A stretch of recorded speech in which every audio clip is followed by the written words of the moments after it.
الفصل 19: مبادئ الشفاء السبعة. إن نشأة سرطان الجلد الخبيث وقدرة الجسم على النجاة كلاهما يعتمد على الجهاز المناعي. على الرغم من توقعات الموت المحتملة إثر مضاعفات هذا المرض، سجلت العديد من حالات الشفاء التلقائي منه، والتي فيها يختفي السرطان دون علاج طبي.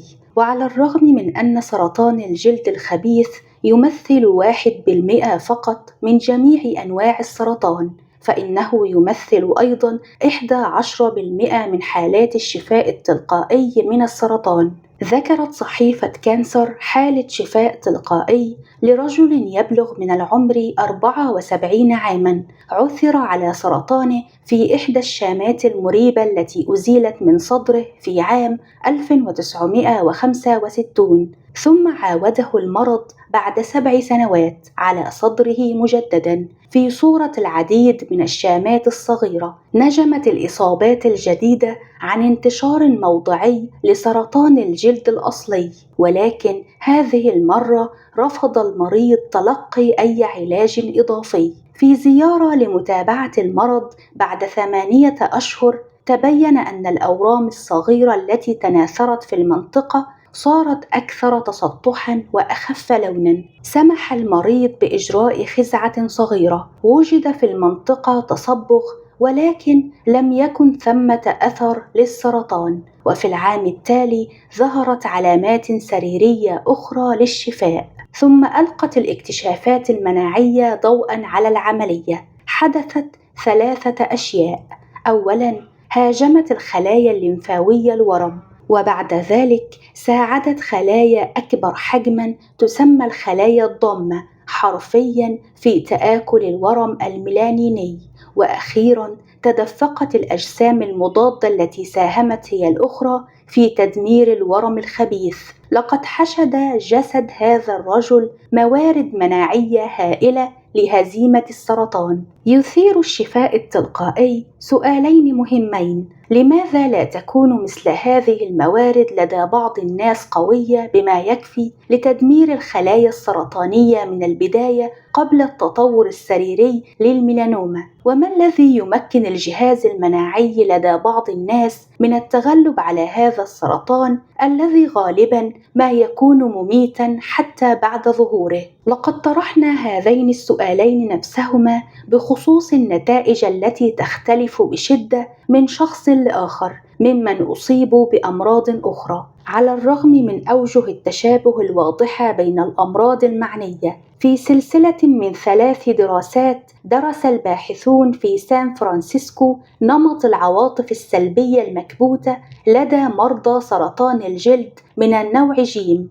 خلال متابعة استمرت 18 شهرا. وجدوا ارتباطاً قوياً بين القمع واحتمالية الانتكاس أو الوفاة. إن الخلايا القاتلة الطبيعية هي المسؤولة عن مهاجمة الخلايا الغريبة، ومن ثم تعد أحد خطوط الدفاع ضد السرطان. تتمتع الخلايا القاتلة الطبيعية بقدرة مبرهنة على هضم الأورام الميلانينية، وكما هو الحال في سرطان الثدي، تصبح هذه الخلايا أقل نشاطاً لدى الأفراد الذين يعانون القمع العاطفي. فحصت إحدى الدراسات سمك سرطان الجلد الأصلي وفقاً للشخصية. يتناسب سمك السرطان في الخزعة الأولى بتوقعات سير المرض، فكلما كانت الخلايا أكثر سمكاً كانت التوقعات غير مبشرة. وقد وجد أن الدرجات الأعلى على مقياس التكيف من النوع جيم ترتبط بخلايا سرطانية أكثر سمكاً. يتسم نمط التكيف من النوع جيم في الميلانوما بتقبل المرضى إصابتهم بالسرطان والاهتمام بأفراد الأسرة أكثر من اهتمامهم بأنفسهم، ومحاولة عدم التفكير في المرض والتكيف من خلال المثابرة ومحاولة البقاء منشغلين وكبت المشاعر بداخلهم والظهور بمظهر القوي القادر على التعامل مع الأمور. أكدت اكتشافات سان فرانسيسكو الاستنتاجات التي خلصت إليها دراسة سابقة عام 1979 من أن مرضى سرطان الجلد الذين واجهوا صعوبة أكبر في التأقلم مع التشخيص، بتعبير آخر أولئك الذين كانت استجاباتهم أقل تقبلاً واستسلاماً كانوا أقل عرضة للانتكاس. أشارت دراسة تجريبية أجراها الطبيب النفسي الفوزي بكلية الطب في جامعة كاليفورنيا إلى أنه حتى الدعم النفسي البدائي يمكن أن يحدث فرقاً. سجل 34 شخصاً مصابين بسرطان الجلد المماثل في مرحلته الأولى في شقي الدراسة التجريبي والمقارن. كان تدخل فوزي ضئيلا للغاية، تمثل في 6 جلسات جماعية منظمة لا أكثر على مدى فترة بلغت 6 أسابيع، واستمرت كل جلسة لمدة 1.5 ساعة. قدمت الاجتماعات: 1. التثقيف حول سرطان الجلد ونصائح غذائية أساسية. 2. أساليب التحكم في الضغط النفسي. 3. تعزيز مهارات التكيف. 4. الدعم النفسي من فريق الدراسة ومن أعضاء المجموعة الآخرين. بعد 6 سنوات مات 10 من أصل 34 مريضاً من المجموعة التي لم تتلقى دعماً نفسياً، وعاد المرض ل3 آخرين. أما في المجموعة التي حصلت على الدعم فقد مات 3 فقط من بين 34، فيما عانى 4 عودة المرض. وفي وقت سابق من الدراسة ثبت تحسن وظيفة المناعة بين المرضى في المجموعة التي حصلت على الدعم. من المنطقي أن يعزز مرضى سرطان الجلد وأنواع السرطان الأخرى قدرتهم على إبطال العملية الخبيثة إذا سوعدوا في فهم أنفسهم، وفي أن يصبحوا أكثر تقبلاً لأنفسهم وأشد حزماً في أساليب التكيف العاطفية. توقن هيريت الكاتبة التي تبلغ من العمر 50 عاماً بأن قرارها بمكافحة السرطان بطريقتها الخاصة بما في ذلك خضوعها للعلاج النفسي المكثف هو المسؤول عن شفاء الميلانوما الخبيثة التي أصابت ساقاها اليمنى. قالت: لم أثق في الأطباء كثيرا، أجريت بعض البحث ووجدت هذه العيادة البديلة في تجوانا. كانوا يعالجون سرطان الجلد باعتباره حالة تشمل الجسم بأكمله، وذلك أول ما أعجبني. إجراء جراحة في ساقي من دون أي متابعات أخرى لم يبدو صحيحا بالنسبة إلي. ذهبت إلى المكسيك وقد عالجوني بسلسلة كاملة من الأشياء بما فيها لقاح ونظام غذائي ومنشطات وبعض اللصقات العشبية التي يستخدمونها لإخراج السرطان من الساق. كنت أعود مرة كل شهر، ثم كل 3 أشهر، ثم 6 أشهر، لكني بدأت أدرك وجود شيء خاطئ في طريقة تعاملي مع المسألة. بادئ ذي بدء، لم يكن لدي طبيب في كندا. لقد قاومت سلطة الأطباء، لكني هنا كنت أتقبل العلاج من الأطباء في المكسيك. فكرت في أن حريا بي على الأقل أن أحصل على طبيب، وكان ذلك في الواقع عندما التقيت بك. لم تكن تعرفني مطلقا، ولكن بمجرد أن ذكرت لك سرطان الجلد قلت: تدرين أن لمرضى سرطان الجلد سمات نفسية؟ لم يذكر أحدا لي ذلك قط، ولكن عندما وصفت لي الصورة وجدتها تنطبق علي تماما. لقد أخبرتني أيضا أن علي إجراء الجراحة وأن باستطاعتك ترتي بها، لكن هذه الجراحة في حد ذاتها قد لا تساعد إلا إذا تعاملت أيضا مع عدم قدرتي على الإحساس بمشاعري الخاصة ومع كل المشكلات الأخرى. وهكذا خضعت للعلاج لمدة 6 أشهر، كان شديد الكثافة. بعدها خضعت للجراحة. صدم جراح التجميل لرؤيتي، لأنه أخبرني أن الخزعة التي أخذها في الأصل أظهرت أنني مصابة بسرطان جلدي خبيث منتشر متقدم للغاية وعميق للغاية. لقد توقع الأسوأ، ومع ذلك عندما أجرى الجراحة وجد أنه مجرد نسيج متصبغ غريب، لكنه لم يعد سرطاناً جلدياً. تساءلت عما إذا كان العلاج الذي تلقته هيريت في المكسيك هو ما أحدث الفارق، أم جلسات العلاج النفسية التي خضعت لها. على الرغم من أنني لم أكن على دراية بتفاصيل نظام الطب في المكسيك، فمن المحتمل أنه اشتمل على لقاح الBCG المحفز لجهاز المناعة، وهو نهج نجح استخدامه في بعض الحالات ضد سرطان الجلد. وتعتقد هيريت أن الفارق حدث بسبب مزيج من كل شيء. قالت: أعتقد أن العلاج في المكسيك كان ناجعاً، لكن الورم ظل يوخزني وظللت أشعر به موجوداً، وخز وتصبغ أسفل الجلد. قلت: وما الذي اكتشفته في العلاج النفسي؟ كان علي أن أعود إلى البداية. ماتت أمي عندما كنت طفلة صغيرة. كنت الوسطى بين 3 أخوات دون الرابعة من العمر، ترتدي 2 منا الحفاضات. كانت أختي الصغرى تبلغ 8 أشهر فقط، وتعاني مغصا شديدا مزمنا. لم تحظى أي منا بالكثير من الاهتمام، غير أن الاهتمام القليل الموجود كان من نصيب أختي. كنا نتنقل من مكان إلى آخر بحكم عمل أبي بائعا متجولا، وفي غضون عام تزوج من أخرى تشبه أمي كثيرا، كانت ساحرة الغرب الشريرة. كان لديها مشكلاتها الخاصة، كانت مريعة في تعاملها معنا، وأخيرا أرسلتنا بعيدا إلى دير فرنسي كندي. لم تحب الأطفال، كانت الكبرى بين 14 طفلا، وربت جميع إخوتها وأخواتها الصغار.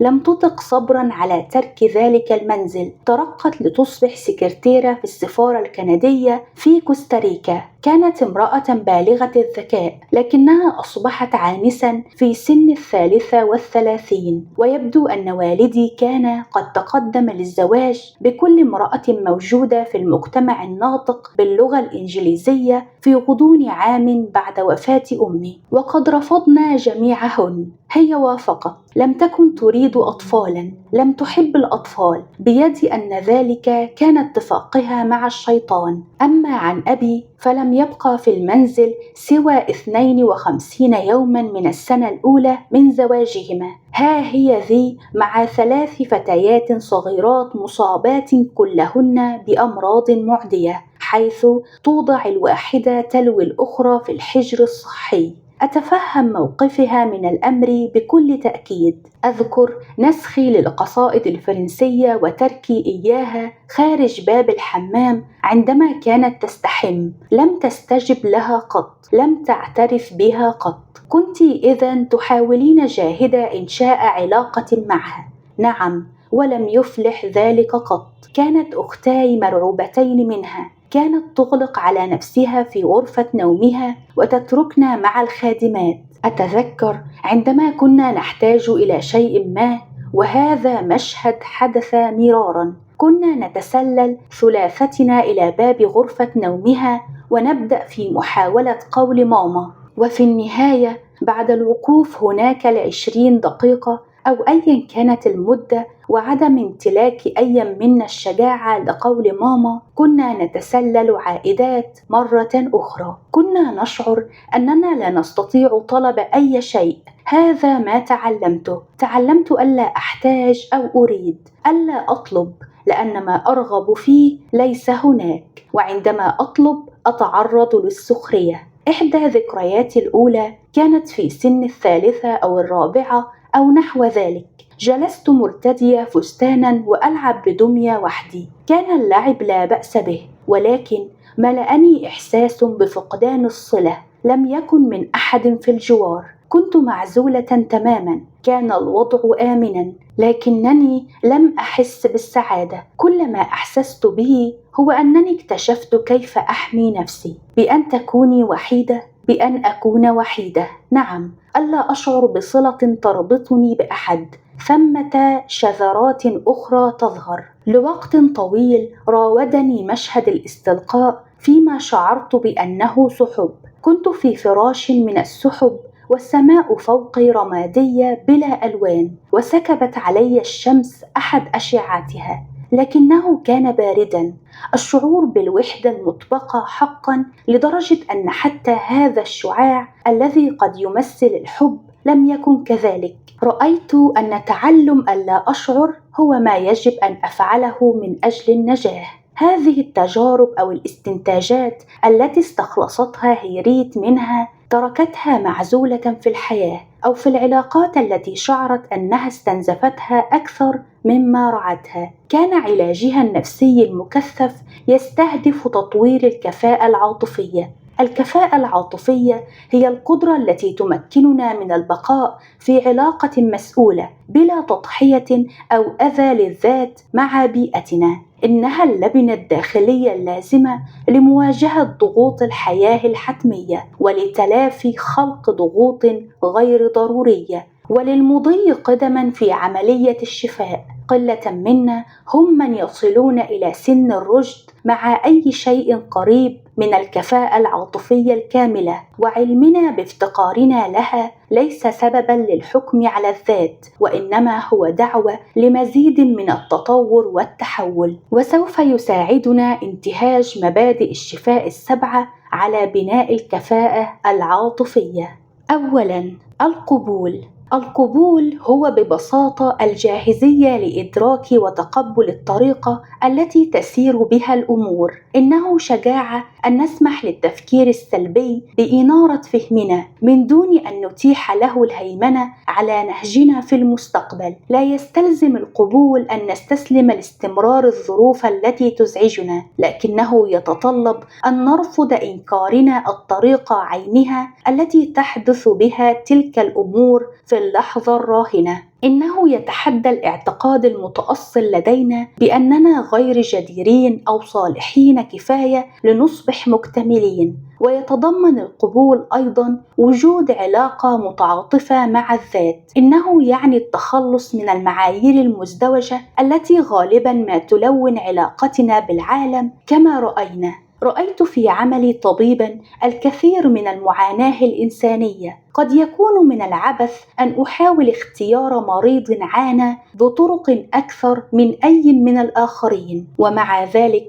إن كان لي أن أقوم بهذا الاختيار فإني أعرف على الفور أي مريضة ستكون. لم ترد قصتها مطلقا في أي من فصول هذا الكتاب. كانت أمراضها لتضعها في كل فصل تقريبا. سأدعوها كورين. إنها في أوائل 50 من عمرها، وشخصت بالأمراض التالية: داء السكري من النوع الثاني، والسمنة المرضية، ومتلازمة القولون العصبي، والاكتئاب، ومرض الشريان التاجي مع الإصابة بنوبتين قلبيتين، وارتفاع ضغط الدم، والذئبة الحمراء، والفيبروماليجيا، والربو، ومؤخرا سرطان الأمعاء.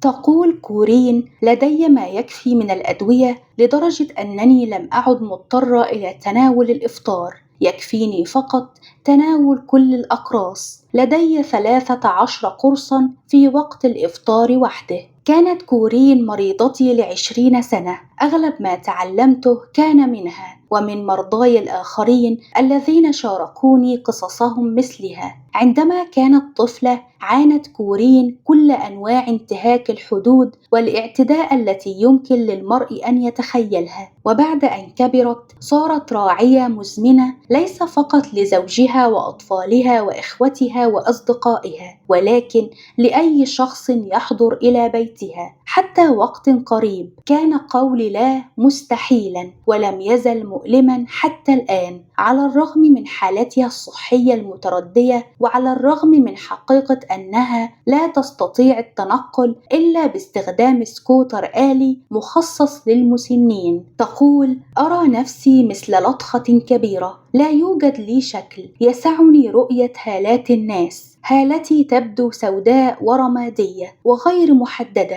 كأنك تنظر إلى أحدهم في الضباب، ويمكنك نوعا ما أن ترى جزءا من حدوده الخارجية، ولكن ليس شكله الكامل أبدا. قلت: إذا رأيت شخصا آخر يعاني صعوبة في وضع الحدود، هل كنت ستنبذينه واصفة إياه بأنه لطخة كبيرة؟ لا، فأنا أعرف العديد من الناس ممن يعانون زيادة الوزن ولا أصنفهم على أنهم لطخات كبيرة. إن هذا يعبر أكثر عن صورتي الذاتية عن نفسي كشخص. أشعر وكأنني مثل الجيلي عندما يتعلق الأمر بالأمور العاطفية. من التي تتحدث معي الآن إذن؟ هل أنت اللطخة الكبيرة؟ ألا يوجد شخص حقيقي هنا؟ ربما يوجد بشكل ضئيل حسبما أظن. لا يمكنني أن أقول بنسبة 100% لا. دعينا نلقي نظرة على هذه الضئيلة إذن.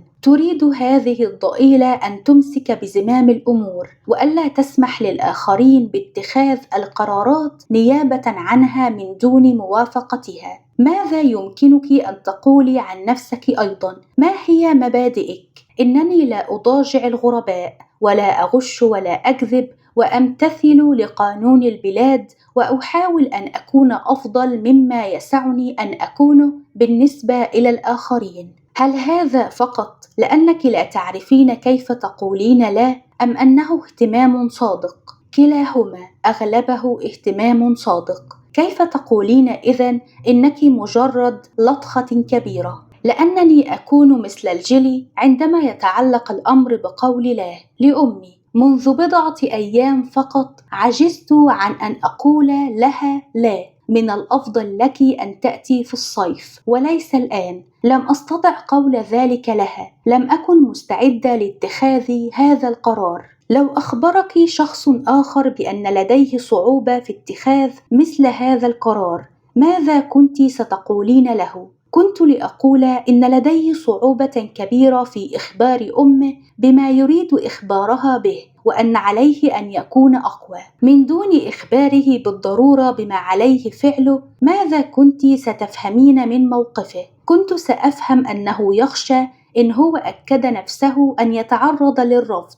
إذا كنت لا تستطيعين أن تقولي ذلك عن نفسك، فهذا فقط لأنك لا تولين نفسك نوع الاهتمام المتعاطف الذي تهبينه تلقائيا للآخرين. لا يمكنك إجبار نفسك على قول لا إذا كنت لا تريدين كيف تفعلين ذلك، ولكن يمكنك على الأقل منح الاهتمام المتعاطف للإنسان الذي يعاني مشكلة في قول لا. وتابعت قائلا: لنلقي نظرة على المأزق الذي وضعت نفسك فيه. من ناحية لا تعرفين كيف تقولين لا، ومن الناحية الأخرى تدينين نفسك وتحكمين عليها لعدم قدرتك على قول لا. هكذا انتهى بك الأمر إلى وصف نفسك باللطخة الكبيرة. بالاهتمام المتعاطف سترين نفسك بالوضوح نفسه الذي ترين به الشخص الآخر، إنسانة خائفة، وستقولين ذلك ليس على أنه حكم، وإنما كملاحظة متعاطفة. هذه الإنسانة خائفة حقا، هذه الإنسانة مجروحة حقا، إنها تواجه. أنا أواجه صعوبة في قول لا، لأن ذلك يثير بداخلها خطر الرفض الفوري. لا يمكنك إجبار نفسك على قول لا أكثر مما يمكنك إجبار غيرك على قولها، ولكن يمكنك أن تتعاطفي مع نفسك. يمكنني الإمساك بيد أحدهم لمساعدته في قول لا، ولكني لا أستطيع الإمساك بيدي لمساعدة نفسي في قول لا. وإن لم يعرف كيف يقول لا، كنت ستقبلينه على أي حال. كنت ستقولين له: انظر، أفهم أن ذلك صعب عليك حقا، أنت لست مستعدا، لكني لا أقول ذلك عن نفسي، إنني أغضب من نفسي. أعتقد أن أكثر ما سيساعدك هو أن تولي ذلك الاهتمام العاطفي اتجاه نفسك. يمكنك العمل على ذلك. هل سيعيد لي هذا الطاقة التي أشعر أنها سلبت مني؟ الكثير من طاقتك ينفد في اعتنائك بالآخرين، والكثير مما تبقى ينفد في الأحكام الذاتية. قسوتك على نفسك تستهلك كماً هائلاً من الطاقة. الحقيقة الموضوعية هي أنك تواجهين العديد من المشكلات الصحية الخطيرة. أنت في خطر، لا مجال للشك في ذلك. لا أعرف كيف ستسير الأمور مستقبلاً،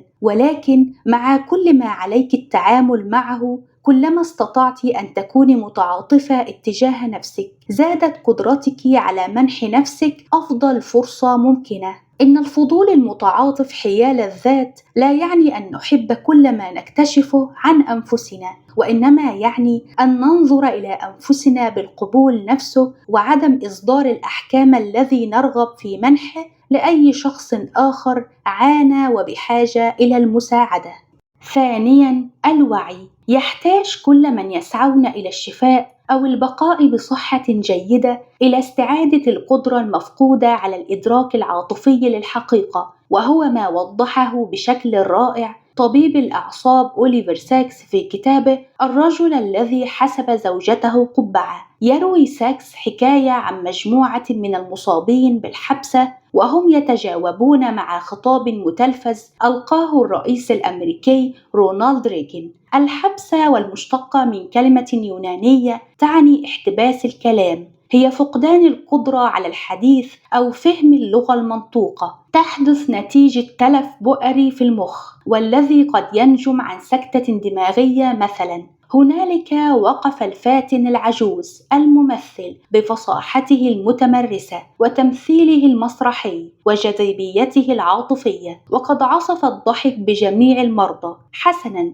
ليس جميعهم، فقد بدا بعضهم في حيرة من أمره، وبدا البعض الآخر غاضباً، ولاح التوجس على وجه واحد أو اثنين منهم، غير أن معظمهم بدا مستمتعاً. كان الرئيس ملهماً كعادته، لكنه على ما يبدو كان يلهم فيهم الضحك.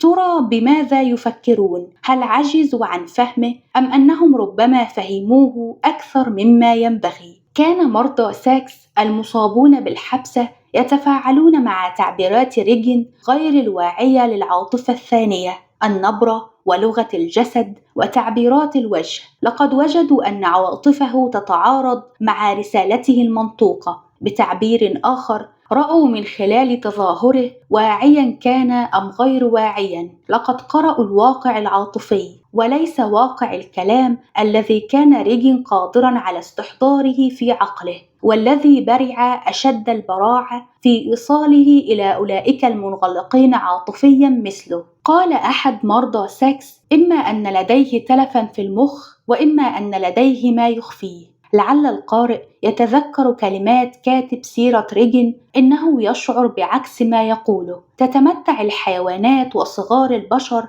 بكفاءة عالية في التقاط الإشارات العاطفية الحقيقية. لئن كنا قد فقدنا هذه القدرة عندما اكتسبنا اللغة، فذلك فقط لأننا نتلقى رسائل مربكة من عالمنا المباشر، تقول الكلمات التي نسمعها شيئاً وتقول البيانات العاطفية شيئاً مغايراً. إذا تعارض الاثنان فلا بد أن يقمع أحدهما، وبالطريقة نفسها عندما تتباعد عين الطفل يحجب المخ الصورة الآتية من إحدى العينين لتلافي الرؤية المزدوجة، وما لم تصحح العين المحجوبة فسوف تصبح عمياء. إننا نقمع ذكائنا العاطفي لتجنب نشوء حرب مستمرة مع الناس المهمين في حياتنا، حرب لا يمكننا الانتصار فيها بحال، ومن ثم نفقد كفاءتنا العاطفية في الوقت الذي نكتسب فيه الذكاء اللفظي. يبدو أن مرضى الحبسة يمرون بعملية عكسية،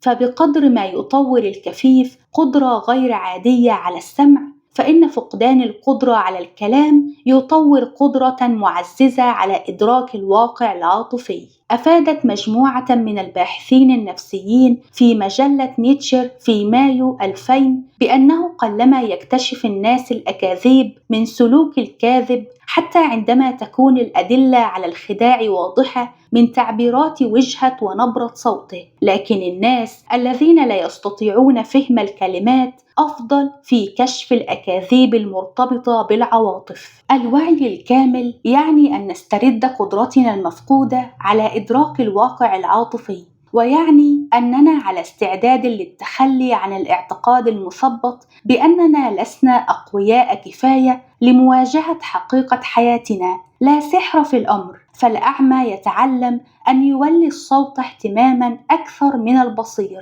وفاقد القدرة على الكلام يتعلم ملاحظة ردود أفعاله الداخلية على الكلمات، لأن الأجزاء المعرفية من الدماغ لم تعد قادرة على إخباره بالرسالة. ردود الفعل الداخلية ومشاعر الحدس هما ما فقدناه عندما كبرنا. من المؤكد أننا لسنا بحاجة إلى فقد مهارتنا اللغوية من أجل إعادة تعلم الإدراك العاطفي، ولكن لتطوير الوعي علينا أن نتدرب ونولي اهتماما مستمرا لحالتنا الداخلية، ونتعلم أن نثق في هذه المدركات الداخلية أكثر مما نثق فيما تنقله الكلمات، سواء كانت كلماتنا أو كلمات أي أحد آخر. كيف هي نبرة الصوت؟ النغمة؟ هل العينان ضيقتان أم مفتوحتان؟ هل الابتسامة هادئة أم مقتضبة؟ كيف نشعر؟ أين نشعر به؟ ويعني الوعي أيضا تعلم إشارات الضغط النفسي في أجسادنا والطريقة التي تبلغنا بها أجسادنا عندما تعجز عقولنا عن فهم الدلائل. في كل من الدراسات البشرية والحيوانية لوحظ أن استجابة الضغط الفسيولوجي هي المقياس الأدق لتجربة الكائن الحي الحقيقية مقارنة بالإدراك الواعي أو السلوك الملحوظ.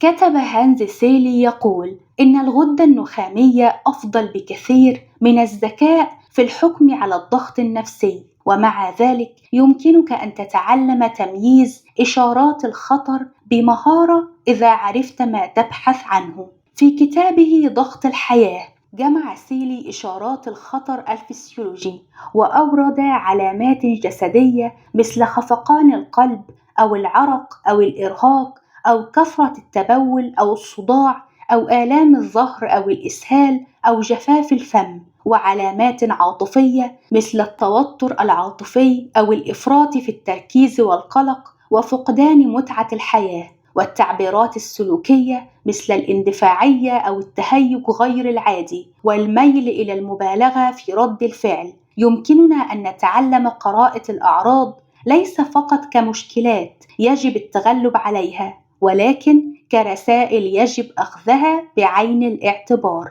ثالثاً، الغضب.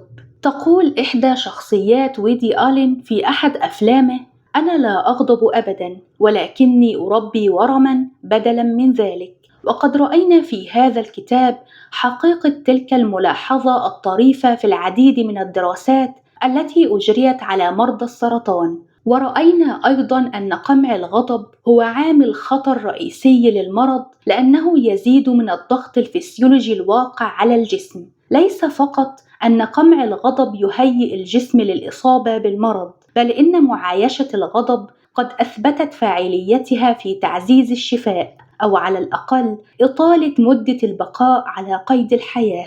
على سبيل المثال، عاش مرضى السرطان الذين استطاعوا حشد غضبهم ضد أطبائهم مدة أطول مقارنة بنظائرهم الأكثر هدوءًا. وفي التجارب على الحيوانات وجد أن التعبير عن الغضب يترك ضغطًا أقل من الناحية الفسيولوجية مقارنة بقمعه. وفي الفئران التي تصارع الآخرين عندما تحبس في أقفاص معًا، وجد أن نمو الأورام كان أبطأ مقارنة بالحيوانات الأكثر سلاسة.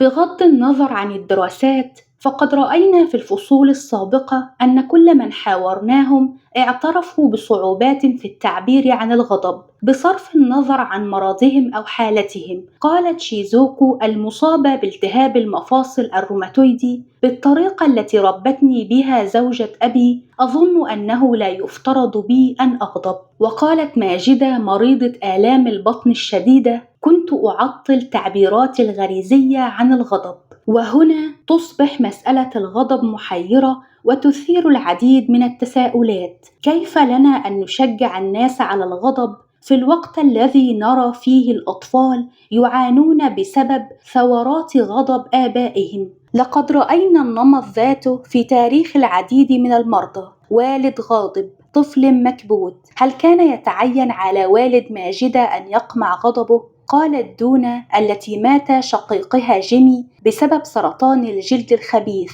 ظللت أفكر في كل المرات التي رفع فيها أبي صوته، تذكرت صوته وصراخه وصياحه، وفكرت أن المرء لا ينبغي أن يعيش بتلك الطريقة، ما كان يفترض بنا أن نشهد ذلك. يبدو الأمر في الظاهر أشبه بالمفارقة، إذا كان التعبير عن الغضب جيداً، فإن والد ماجدة ووالد جيمي ودونا كانا يتصرفان بطريقة صحية فحسب، ومع ذلك كان تأثير غضبهما مدمراً لصحة أطفالهم ومفهوم الذات لديهم. قد يكون لقمع الغضب عواقب سلبية، ولكن هل ينبغي أن نحث على التعبير عنه إن كان يضر بالآخرين؟ اللغز لا ينفك، يزداد عمقاً. إطلاق العنان للغضب لا يضر فقط بالمتلقين أو الحاضرين، بل يمكن أيضاً أن يكون فتاكاً لمن يغضب. قد تتسبب نوبات الغضب العارم في أزمات قلبية، وبصفة عامة تكثر أمراض القلب وارتفاع ضغط الدم في أولئك الذين يضمرون العداء. وجدت دراسة أجريت على ما يقرب من 200 رجل وامرأة بكلية جونز هوبكنز للطب في بالتيمور عام 2000 أن العداء والنزعة إلى الهيمنة كان عوامل خطر مستقلة مهمة لأمراض القلب التاجية. لقد ربط عدد كبير من البحوث العداء بارتفاع ضغط الدم وأمراض القلب التاجية. كما يمكننا أن نستنتج بسهولة الآن، فإن العلاقة بين الغضب العارم وأمراض القلب والأوعية الدموية هي أيضاً إحدى وظائف الجهاز المناعي النفسي العصبي. تنشط الأعصاب الثمثاوية في حالات الغضب، يحدث ضيق في الأوعية الدموية مع فرط يقظة نشاط القر أو الفر، مما يزيد ضغط الدم ويقلل إمدادات الأكسجين إلى القلب. ترفع الهرمونات التي تفرز خلال استجابة الضغط النفسي في حالات الغضب العارم من مستويات الدهون في الدم بما فيها الكوليسترول، فضلاً على أنها تنشط آليات التخثر، مما يزيد من خطر حدوث انسداد في الشرايين. كتب الصحفي لانس مورو في مذكراته عن أمراض القلب: أنا واثق من أن الغضب الأعمى هو ما أودى بي إلى هذه الإعاقة في قلبي، بالإضافة إلى الجينات. كان الغضب الأعمى الذي تسبب لاحقاً في أزمات مورو القلبية هو الانفجار البركاني للغضب الذي تعلم قمعه عندما كان طفلاً في عائلته الأصلية. كيف إذن تحل معضلة الغضب هذه؟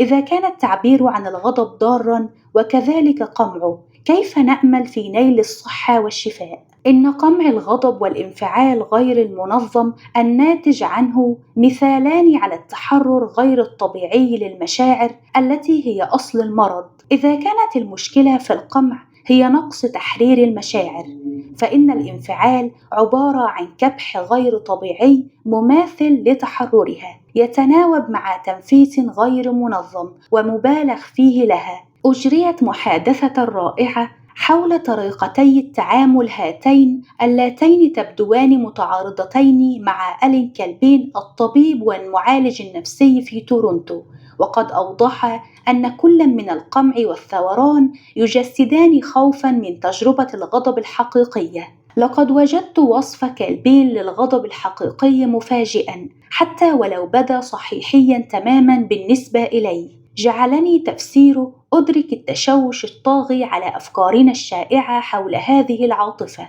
إن الغضب الصحي كما يقول هو تمكين واسترخاء، والتجربة الحقيقية للغضب هي تجربة فسيولوجية من دون انفعال. التجربة هي تيار من القوة يمر عبر النظام جنباً إلى جنب مع استنفار للهجوم، وفي الوقت نفسه يختفي القلق بكل أشكاله تماماً. عندما تبدأ تجربة الغضب الصحي في الحدوث، لا ترى أثراً للمبالغة أو الانفعال، ما تراه هو تخفيف التوتر العضلي. ينفتح الفم باتساع لأن الفكين يصبحان أكثر استرخاءً، وتنخفض نغمة الصوت لأن الحبال الصوتية تكون أكثر استرخاءً.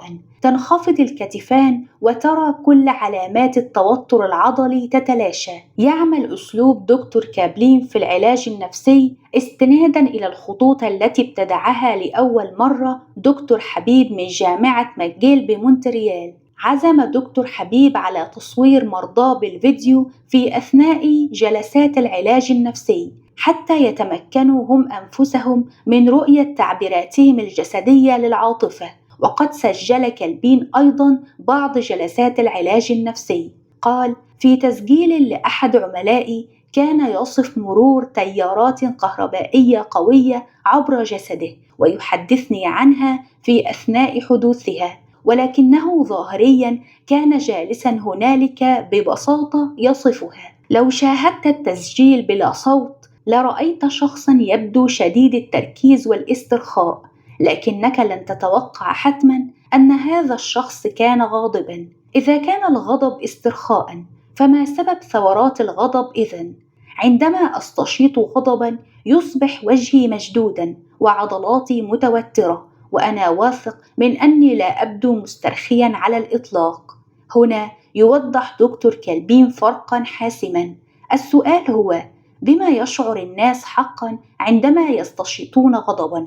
من المدهش أن تسأل الناس. إذا سألت بصدق فإن غالبية الناس سيصفون القلق، وإذا سألت من الناحية الجسدية والفسيولوجية عما يشعرون به في أجسامهم عندما يشعرون بغضب عارم، ففي الغالب سيصف الناس القلق بشكل أو بآخر. قلت هذا صحيح، إن شدة الصوت والتنفس السطحي وتوتر العضلات هي من علامات القلق وليس الغضب.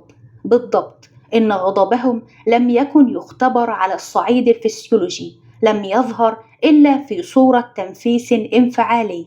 الانفعال في أثناء نوبات الغضب المحتدم ما هو إلا دفاع ضد القلق الذي يقترن بالغضب عند الطفل على الدوام. يثير الغضب قلقا لأنه يأتي مصحوبا بالمشاعر الإيجابية، بالحب والرغبة في الاتصال، ولكن نظرا إلى أن الغضب يؤدي إلى طاقة هجومية فإنه يهدد علاقات التعلق، ومن ثم تحتوي تجربة الغضب على شيء مسبب للقلق بالأساس، حتى من دون أوامر خارجية من الأبوين ضد التعبير عن الغضب. يقول كالبين: تقمع الاندفاعات العدوانية بسبب الشعور بالذنب، والشعور بالذنب موجود فقط بسبب الوجود المتزامن للحب، للمشاعر الإيجابية. وعليه فإن الغضب لا ينشأ منفردا بذاته، إن شعور المرء بمشاعر عدوانية اتجاه أحبائه يستحضر قلقا شديدا ومشاعر ذنب قوية لدرجة لا تصدق. وبطبيعة الحال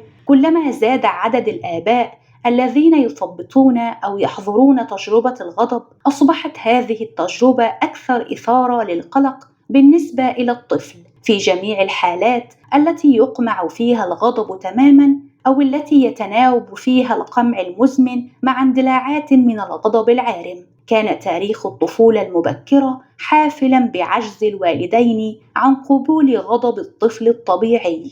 إذا كان الشخص يخشى دون وعي قوة اندفاعاته العدوانية فثمة أشكال شتى من الدفاع متاحة له. إحدى فئات الدفاع تلك هي التفريغ، والذي يعود فيه إلى حالة الطفولة المبكرة عندما كان يتعامل مع الغضب الآخذ في التراكم لدرجة لا تحتمل عن طريق الانفعال المبالغ فيه. كما ترى فإن الانفعال والصياح والصراخ وحتى الضرب وكل ما يفعله الشخص يعمل كدفاع له ضد تجربة الغضب. إنه دفاع ضد إبقاء الغضب بالداخل حيث يمكن الشعور به بعمق. التفريغ هو دفاع ضد الاختبار الفعلي للغضب. الطريقة الأخرى التي يمكننا بها تجنب اختبار الغضب هي من خلال القمع. القمع والتفريغ إذن هما وجهان لعملة واحدة، كلاهما يمثل الخوف والقلق، ولهذا ينشط كلاهما استجابات الضغط النفسي الفسيولوجية بغض النظر عما نشعر به عن وعي أو لا نشعر به. أظهرت المقابلات التي رأيناها مرارا الصعوبة التعجيزية التي تواجه العديد من الناس مع غضبهم اتجاه أحبائهم. جين التي لم تستطع إخبار أبويها بتعرضها للتحرش في عمر 11 فوضعت علاقتها بهما في إطار مثالي بدلاً من الاعتراف بغضبها. يشعر زوجها إد بالاستياء الشديد اتجاه ما يعتبره سلوكاً متسلطاً من زوجته، لكنه لا يستطيع اختبار الغضب بشكل علني ومباشر. جيل المصابة بسرطان المبيض مستاءة من أطبائها لخطئهم في التشخيص، لكنها غير مستاءة من زوجها كريس لفشله في ملاحظة ألمها وفقدانها للوزن على مدى عدة أشهر. لازلي المصابة بالتهاب القولون التقرحي ابتلع غضبه اتجاه زوجته الأولى، ابتلعته دون ريب. لم أستطع الشجار، لأن حينها كانت لتقول: أترى هذا الزواج سيء؟ وقد صار سعيدا في زيجته الجديدة الآن، حيث لا يهدد اختبار الغضب علاقته. إن القلق من الغضب والعواطف السلبية الأخرى مثل الحزن والرفض قد يضرب بجذوره عميقا في الجسد، ويتحول في النهاية إلى تغييرات بيولوجية من خلال الوصلات المتداخلة المتعددة والدقيقة بشكل لا نهائي لجهاز BNI، حلقة الوصل الموحدة بين الجسم والعقل.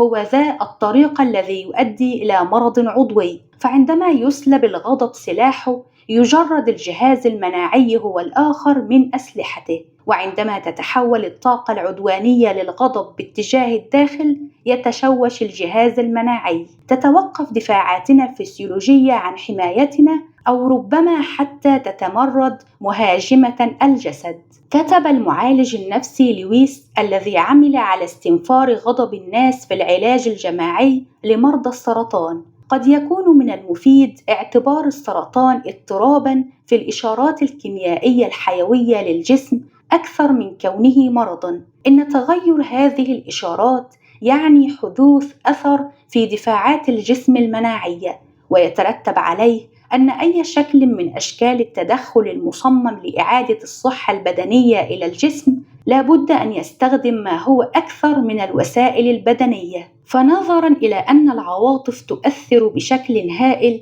في النظام الكيميائي الحيوي، فإن إحدى طرق تقديم العلاج المناعي هي تقديم العلاج النفسي للمريض.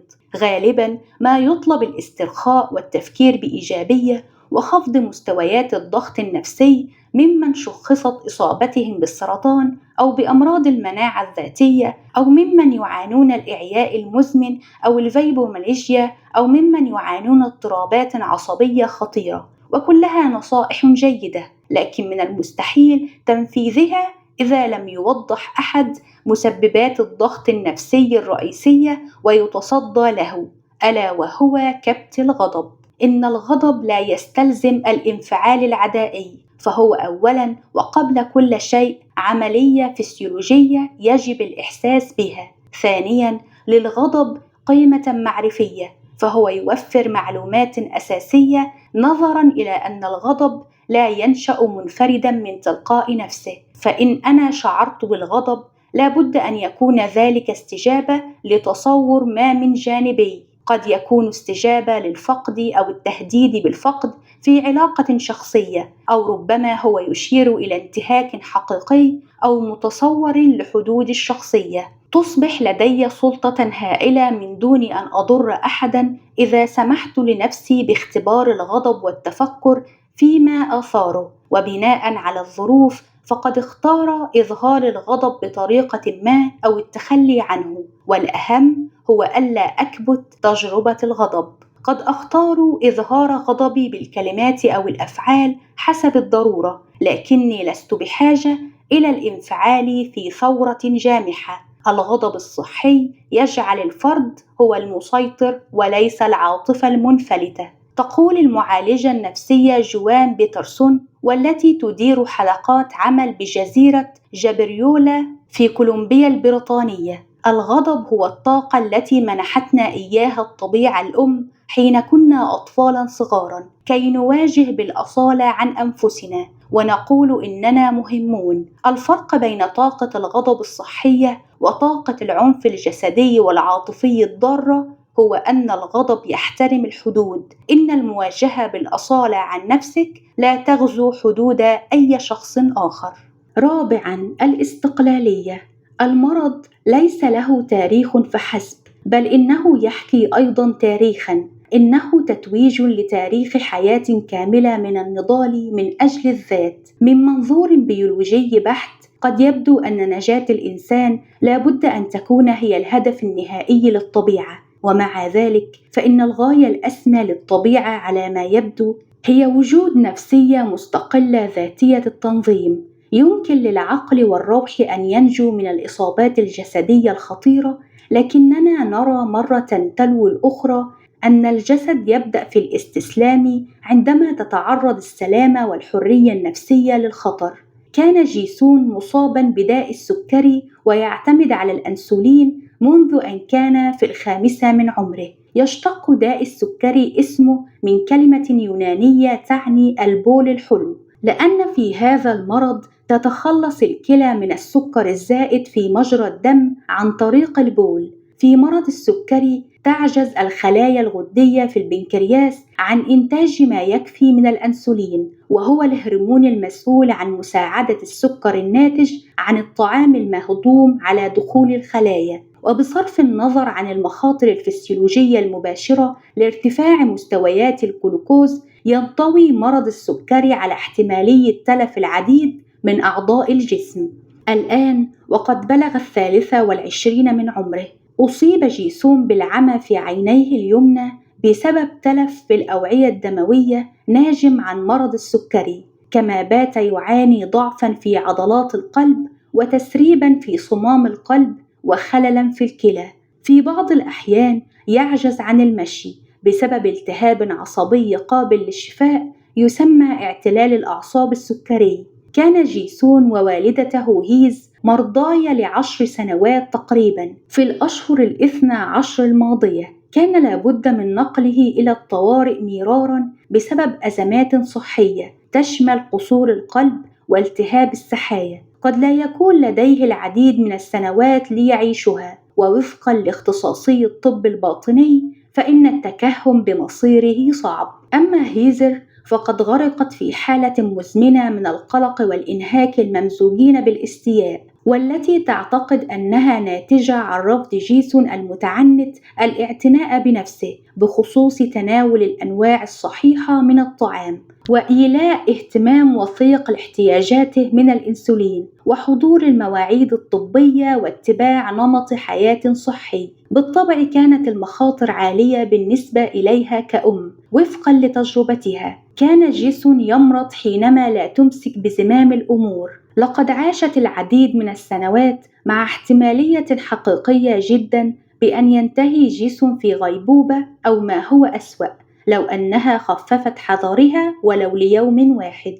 آخر مرة أدخل فيها المستشفى جاءت بعد نوبة من القيء استمرت عدة أسابيع، تركته واهنا ومصابا بالجفاف والتشنجات. كانت هيزر جالسة إلى جانب فراش جيسون ذات يوم عندما أصيب بنوبة تشنجات أخرى. تقول: جاء الممرضون والأطباء المقيمون والمتخصصون يركضون. كانت عينا جيسون تدوران إلى الخلف وذراعاه وساقاه ترتجف. كانوا يحقنون الأدوية من خلال الوريد في ذراعه عندما اعتدل فجأة في جلسته وفتح عينيه ونظر إلي مباشرة، ثم قال بصوت عال: دعيني أرحل، لكني لا أستطيع، لن أدع ابني يموت. لا يتذكر جيسون الواقعة. يقول: لابد أنني لم أكن في وعيي مطلقا. سألت: ألديك فكرة عما كنت تعني؟ أول ما يتبادر إلى الذهن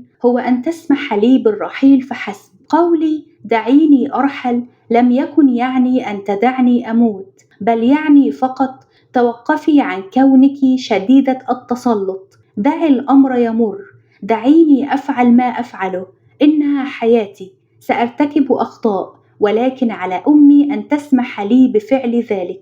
إصابتي بالسكري ووجود شخص آخر يحاول السيطرة علي كان جزءا كبيرا من حياتي. أيما كان دافع الأم، وبغض النظر عن مدى تلاعب جيسون بها لتعتني به، فإن تجربته الأبرز هي الافتقار إلى الاستقلالية. لم تكن لديه القدرة على توكيد نفسه علانية. لقد اتخذ طوقه إلى ذات مستقلة، وغضبه اتجاه والدته شكل المقاومة، بما في ذلك مقاومة صحته الجسدية. قال لي هيزر: لطالما كان الأمر أشبه بالاختناق. مهما كان ما أفعله فقد بدا خاطئا. عندما قلت دعيني أرحل عنيت تراجعي فحسب. دعيني أعيش بالطريقة التي أريد. سأعيش بطريقتي، وبالطبع سأرتكب أخطاء. الجميع يرتكبون الأخطاء، لم أشعر قط بحرية ارتكاب الأخطاء. لو أن لنا أن نتعلم درسًا واحدًا من تاريخ جيسون وهيزر، كما هو الحال مع جميع القصص الشخصية وجميع الدراسات التي تناولناها في هذا الكتاب، فهو أن الناس يعانون عندما تكون حدودهم ضبابية. لقد كان لهيزر يد في حرمان جيسون من شخصيته الحقيقية من خلال معاملتها له طوال حياته كطفل يجب أن تتحمل كل المسؤولية عنه، ومن خلال التصرف كطفل أعاق جيسون نفسه. في نهاية المطاف يعتبر المرض في حد ذاته مسألة حدود. عندما ننظر إلى البحث الذي يتنبأ بمن يرجح أن يصاب بالمرض، نجد أن الأشخاص المعرضين لخطر أكبر هم أولئك الذين عانوا أشد غزو للحدود قبل أن يتمكنوا من بناء شعور مستقل بالذات. في عام 1998 نشرت المجلة الأمريكية للطب الوقائي نتائج دراسة تجارب الطفولة الضارة. شارك أكثر من 9500 شخص بالغ في هذا المشروع البحثي. ارتبطت ضغوط الطفولة النفسية مثل الاعتداء العاطفي أو الجنسي أو العنف أو تعاطي المخدرات أو المرض النفسي في الأسرة بالسلوكيات الخطرة والعواقب الصحية والموت لدى البالغين. وجدت علاقة طردية قوية بين الخلل في الأسرة الأصلية وتردي الحالة الصحية للبالغين، أي كلما زاد التعرض للخلل في مرحلة الطفولة كانت الحالة الصحية أسوأ لدى البالغين، وزادت فرص الوفاة المبكرة بسبب السرطان أو أمراض القلب أو الحوادث أو أسباب أخرى. والغالب في حياة الأطفال أن الحدود لا تنتهك بقدر ما أنها لا توضع من الأساس. الكثير من الآباء لا يستطيعون مساعدة أطفالهم في وضع الحدود لأنهم أنفسهم لم يتمكنوا قط من فعل ذلك في سنوات تكوينهم الأولى. لا يسعنا أن نفعل ما لا نعرفه. من دون حدود واضحة بين الطفل ووالديه يظل الطفل متورطا في العلاقة، ويصبح هذا التورط فيما بعد نموذجا لطريقة تواصله مع باقي العالم. يسيطر التورط الذي أطلق عليه دكتور مايكل كير نقص التمايز على العلاقات الحميمية للفرد. يمكنه أن يتخذ أحد شكلين: الانطواء والحزم والمقاومة العقيمة للسلطة مثل جيسون، أو رعاية مزمنة وقهرية للآخرين مثل هيزر. في بعض الأشخاص قد يحدث الشكلان جنبا إلى جنب اعتمادا على من يتفاعلون معه في اللحظة الراهنة، ونظرا إلى أن التشوش المناعي المسبب للمرض ينتج بسبب عجز في تمييز الذات عن الغير، فلا بد أن تتضمن عملية الشفاء وضع حدود الذات المستقلة أو استردادها. الحدود والاستقلالية أمران لا غنى عنهما في الصحة. هكذا قالت المعالجة النفسية وقائدة الفرق جوان بيترسون خلال حديثنا الأخير في جزيرة جبريولا. جوان مديرة تعليم في حلقات تدريب وتطوير المهنيين، وهو مركز للشفاء والنمو النفسي الكولاني. إننا نختبر الحياة من خلال أجسادنا، فإن لم نستطع التعبير عن تجربتنا الحياة فسوف تتحدث أجسادنا بما لا تستطيع عقولنا وأفواهنا التحدث به. وفقا لدكتور بيترسون، الحد الشخصي هو اختبار طاقي لنفسي أو للطرف الآخر. لا أريد استخدام كلمة هالة لأنها نوع حديث من الكلمات، لكننا نمتلك تعبيرا طاقيا خارج حدود أجسادنا. نحن لا نعبر عن الحدود لفظيا فحسب، بل أظن أن لدينا تعبيرا طاقيا غير منطوق. في كتابها الغضب والحدود والسلامة تشرح دكتور بيترسون هذا المفهوم بمزيد من التفصيل. الحدود غير مرئية تنتج عن شعور محسوس داخلي واع يحدد هويتي. عندما تسأل نفسك ما الذي أرغب به في حياتي وعلاقاتي، أو أريد المزيد منه أو القليل منه أو لا أريده، وما هي حدودي المعلنة، تبدأ العملية في هذا التعريف الذاتي. نحدد ما نقدره ونريده في الحياة في هذا الوقت بالذات من منطلق المرجعية الذاتية الداخلية. يقع مركز السيطرة في داخلنا. الاستقلالية إذن هي إنشاء مركز السيطرة الداخلي ذلك. خامساً، التعلق هو حلقة الوصل بيننا وبين العالم. في علاقات التعلق المبكرة نكتسب أو نفقد القدرة على الانفتاح ورعاية ذاتنا وصحتنا أو نفقدها. في روابط التعلق المبكرة تلك نتعلم أن نختبر الغضب أو أن نخاف منه ونقمعه، وفيها نطور إحساسنا بالاستقلالية أو نعاني ضموره. الاتصال أمر حيوي للشفاء أيضاً. خلصت دراسة تلو أخرى إلى أن الأشخاص الذين لا يملكون صلات اجتماعية، الأشخاص الوحيدون، هم الأكثر عرضة للإصابة بالمرض، والأشخاص المنعمون بدعم عاطفي صادق يتمتعون بقابلية أكبر للشفاء بغض النظر عن المرض. أجرى ديريك البالغ من العمر 71 عاماً فحوصات مستضد البروستاتا بصفة سنوية منذ أن عثر على عقدة صغيرة في البروستاتا لديه قبل 14 عاماً. منذ عامين أخذت خزعة ظهرت فيها خلايا سرطانية. قال طبيب الأورام: إن حالتي خطيرة، أخافني، لذلك وافقت على أخذ 6 أشهر من العلاج الهرموني الذي يقلص الورم.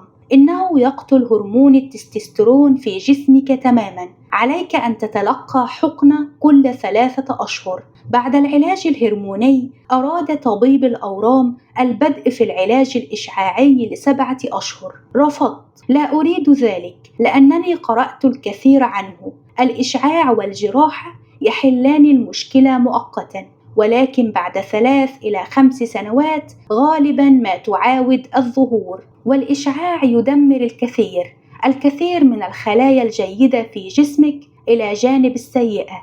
قلت: كيف تلقيت الأمر عاطفياً عندما شخصت حالتك؟ حسناً، كما تعلم كانت تلك مشكلتي. لم أخبر أي أحد، لم أخبر أي من أصدقائي. احتفظت بالأمر كله لنفسي باستثناء زوجتي وابنتي. في السابق كنت منعزلاً، كنت كتوماً جداً. الآن صرت أكثر انفتاحاً، أحب الكثير من الناس حولي. لم أكن هكذا في السابق. كنت لأسعد أشد السعادة إن عثرت على كهف بقفل على باب، ولكن بإمكاني العيش هناك بسعادة لبقية حياتي. لقد تغيرت أولوياتي كلها. في السابق كانت هوايتي بناء القاطرات البخارية. اعتدت قضاء 16 ساعة في اليوم في ورشتي أفعل ذلك، وكنت سعيدا سعادة تامة. والآن لم أذهب إلى ورشتي منذ عامين، منذ إصابتي بالسرطان. الآن أحتاج إلى الكثير من الناس في حياتي. يدعم المصابون بالسرطان أحدهم الآخر، وذلك هو ما نحتاج إليه، أن نتحدث عن الأمر. سنتحدث جميعنا عن الأمر لما تبقى من حياتي. يبدو شيئا يتعين عليك فعله. ألا يحتاج البشر عموما إلى الدعم وفرصة مشاركة العواطف والحديث عن مشكلاتهم، سواء كانوا مصابين بالسرطان أم لا؟ لماذا تعتقد أن السرطان هو من علمك ذلك؟ راودني هذا السؤال أيضا عندما شخصت حالتي لأول مرة. بنيت جدارا من حولي ولم أدعو أحد يدخل لأنني شعرت بالأمان داخله. كان ذلك خطأ ارتكبته. لقد بذلت كل طاقتي في محاربة السرطان ل11 شهرا، وعندما ظننت أخيرا أن السرطان قد ذهب، بدأت في السماح لهذا الجدار بالسقوط، وبدأت في إخبار الناس عن تجربتي، وأنني كنت مصابا بالسرطان وأنني تخلصت منه. كنت شديد الاعتزاز بتلك الحقيقة. استطعت مشاركة الأمر بمجرد أن هزمت المرض، وليس في أثناء محاربته. عندما كنت في أمس الحاجة إلى الدعم، لماذا أقصيت زوجتك؟ لم أشعر قط بأنها تدعمني، ومع ذلك أعرف أنها كانت تدعمني، لكنني أبيت أن أسمح لها بدخول حياتي. كان لدي هذا الجدار حولي، ولم أكن لأدع أي أحد يدخل. أحيانا نجد أن الشعور بالمرارة أو السخط أسهل من أن نسمح لأنفسنا باختبار تلك الرغبة المؤلمة في التواصل والتي ولدت الغضب في الأصل عندما ثبطت. ثمة حاجة ملحة إلى صلة حميمية حقيقية تكمن خلف كل غضبنا، يتطلب الشفاء ويقتضي أن نستعيد الهشاشة التي دفعتنا إلى الانغلاق عاطفيا في المقام الأول. لم نعد أطفالا تابعين بلا حول ولا قوة، ولم نعد بحاجة إلى الخوف من الهشاشة العاطفية. يمكننا السماح لأنفسنا باحترام الاحتياج الإنساني المتبادل عالميا للتواصل، وتحدي الاعتقاد الراسخ الذي يثقل كاهل العديد من المصابين بأمراض مزمنة دون وعي، وهو أننا لسنا محبوبين. إن البحث عن الروابط هو إحدى ضرورات الشفاء. سادساً، توكيد الذات. بعد القبول والوعي، وبعد اختبار الغضب وتفتح الاستقلالية، إلى جانب الاحتفاء بقدرتنا على التعلق والبحث الواعي عن الروابط، يأتي توكيد الذات. إنه الإعلان لأنفسنا وللعالم بأننا موجودون، وأن هذه هي هويتنا. شهدنا في مرات عديدة خلال هذا الكتاب أناسا يعبرون عن اعتقادهم بأنهم إن لم يفعلوا شيئا فلن يختبروا إلا الخواء، الفراغ المخيف. في خوفنا نخطئ بالمساواة بين الواقع والفوضى، بين الوجود والنشاط، بين المغزى والإنجاز. نعتقد أن الاستقلالية والتحرر يعنيان الحرية في الفعل أو التصرف أو الرد بالطريقة التي نريد، ولكن توكيد الذات بمعنى إثبات الذات هو أعمق من استقلالية الفعل المحدودة. إنه تعبير عن وجودنا، تقدير إيجابي لأنفسنا بمعزل عن تاريخنا أو شخصيتنا أو قدراتنا أو تصورات العالم عنا. يتحدى توكيد الذات الاعتقاد الجوهري بأن علينا تبرير وجودنا بطريقة ما، لا يتطلب إبداء فعل أو رد فعل، إنما هو الوجود بغض النظر عن الفعل. ومن ثم قد يكون توكيد الذات هو النقيض لفكرة الفعل نفسها، ليس فقط بالمعنى الضيق المتمثل في رفض فعل شيء ما لا نرغب في فعله، ولكن التخلي عن حاجتنا إلى الفعل. سابعاً، الإقرار. عندما نقر ندلي بتصريح إيجابي، نتحرك صوب شيء ذي قيمة. ثمة قيمتان أساسيتان يمكن أن تساعدانا في الشفاء والبقاء كاملين إذا احترمناهما. القيمة الأولى هي ذاتنا المبدعة. بعد أن صرت طبيباً ظللت لسنوات عديدة منغمساً في إدماني للعمل لدرجة منعتني من أن أعير اهتماماً لنفسي أو لأعمق رغباتي. في اللحظات النادرة التي سمحت فيها لنفسي بالسكون كنت ألحظ رفرفة ضئيلة في بطني، اضطراب يكاد لا يكون محسوساً. كانت الكلمة التي أشعر بها كهمس طفيف في رأسي، تبدو مثل الكتابة. لم أستطع في البداية أن أعرف ما إذا كانت تلك الرفرفة هي حرقة معدة أم إلهام. وكلما استمعت أكثر على صوت الرسالة، لابد أن أكتب، أن أعبر عن نفسي من خلال اللغة المكتوبة،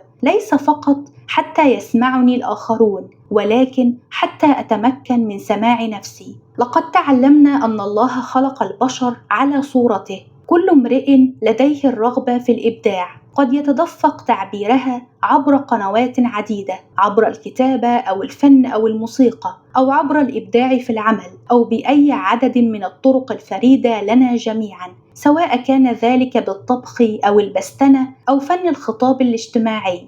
المهم هو احترام الرغبة. إن فعل ذلك هو شفاء لنا وللآخرين، وعدم فعله يقتل أجسادنا وأرواحنا. عندما لم أكن أكتب كنت أختنق في صمت. كتب هانز سيلي: ما بداخلنا لابد أن يخرج، وإلا فقد ننفجر في الأماكن الخطأ، أو قد تحاصرنا الإحباطات بشكل ميؤوس منه. الفن الرفيع هو التعبير عن كينونتنا عبر القنوات الخاصة وبالسرعة الخاصة التي تنبأت بها لنا الطبيعة. أما الإقرار العظيم الثاني فهو بالكون نفسه، صلتنا بكل ما هو كائن. إن الافتراض بأننا معزولون ووحيدون وبلا اتصال هو افتراض سام، لكنه بغض النظر عن مدى قسوة وإصرار الحياة على إظهار ذلك الظل القاتم لنا ليس أكثر من وهم مرير إنه يشكل جزءا من بيولوجيا المعتقد المرضية. من السهل أن نرى من الناحية الجسدية أن فكرة انفصالنا عن الكون خاطئة. لسنا من التراب وإلى التراب، وإنما نحن تراب مفعم بالحياة. نحن جزء من الكون بوعي مؤقت، لكننا لا ننفصل عنه أبدا. ليس من قبيل الصدفة أن يتكرر استخدام كلمة التماس الطريق كلما تعلق الأمر بالروحانيات. ففي مواجهة المرض يلتمس الكثير من الناس الطريق إلى ذاتهم الروحية بشكل يكاد يكون غريزيا، وبأساليب غالبا ما تكون مفاجئة. آنا المصابة بسرطان الثدي ولدت ونشأت على ديانة أجدادها اليهودية، وتذهب الآن إلى كاتدرائية لتتقوت روحيا. تقول: حبيبي هو الله، وهذا ما يبقيني قوية. أذهب إلى الكنيسة وأتناول القربان.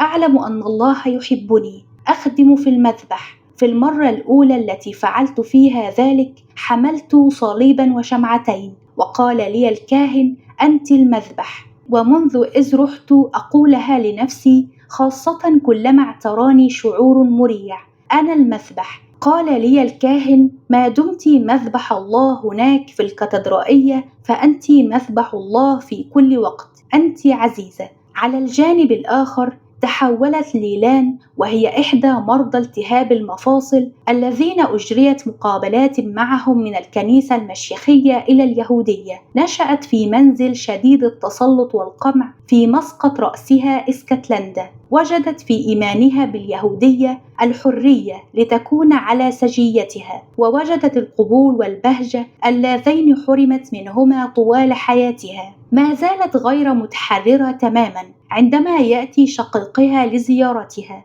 تخفي شمع الشمعدان والسبت، لكنها باتت تنعم بسلام أكثر من أي وقت مضى.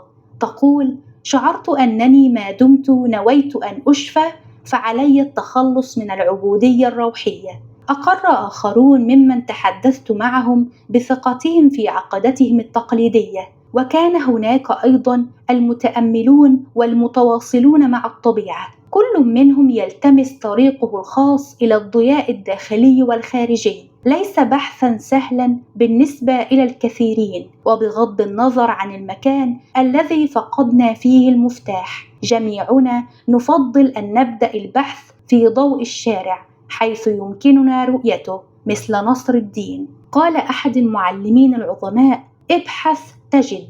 البحث في حد ذاته هو الإيجاد، لأن المرء لا يمكنه أن يبحث بلهفة إلا عما يعرف أنه موجود بالفعل. خضع الكثيرون للعلاج النفسي من دون اعتبار احتياجاتهم الروحية، بينما بحث آخرون عن الشفاء فقط بالطرق الروحية، بحثا عن الله أو عن الذات الشاملة، من دون أن يدركوا أبدا أهمية إيجاد الذات الشخصية وتنميتها. تقوم الصحة على 3 ركائز: الجسد والنفسية والاتصال الروحي. تجاهل أي منهم هو دعوة لعدم الاتزان والعلل.